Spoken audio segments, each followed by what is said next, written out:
जय श्री कृष्णा। हरि बिनु को काम न आयो, श्री सूरदास जी का ये पद है। श्री सूरदास जी कहते हैं कि हरि के बिना कोई काम नहीं आया। इस झूठी माया के प्रपंचों में लगकर मैंने रतन के समान मनुष्य जीवन खो दिया, जिस पर स्वर्ण कलश चढ़ाया था और जिसमें विचित्र चित्रकारी कराई गई थी। ऐसे भवन को बड़े परिश्रम से सजाकर बनवाया था, किंतु प्राण निकलते ही उस भवन से शरीर तत्काल निकाल दिया गया। एक पल भी उसमें रह नहीं सका। मैं तुम्हारे साथ ही जलूंगी अर्थात सती हो जाऊंगी, इस प्रकार कह कहकर झूठी बातें कर पत्नी ने मेरा धन खाया, मेरी संपत्ति का उपभोग किया।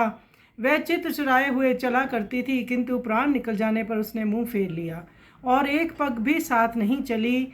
पुत्रों, सगे संबंधियों और मित्रों को बुला बुलाकर उनकी सहायता करके मैंने बड़ा सुहावना सुयश प्राप्त किया, किंतु अंत समय में जब काम पड़ा तब उन्होंने भी मुझे आकर मृत्यु से नहीं छुड़वाया। बहुत सी आशाएं करके माता ने जन्म दिया था और करोड़ों प्रकार से लाड लड़ाया था, किंतु मरने पर पुत्र ने उसके कमर का धागा कटी सूत्र भी तोड़ दिया और इस पर भी उसका मुख जला दिया, मुख में अग्नि दे दी। जो पतितों का उद्धार करने वाले हैं, गणिका को भी जिन्होंने मुक्त कर दिया, मुझ शठ ने उन प्रभु को भुला दिया, कभी धोखे से भी उनका नाम नहीं लिया। अब ये सूरदास पश्चाताप कर रहा है।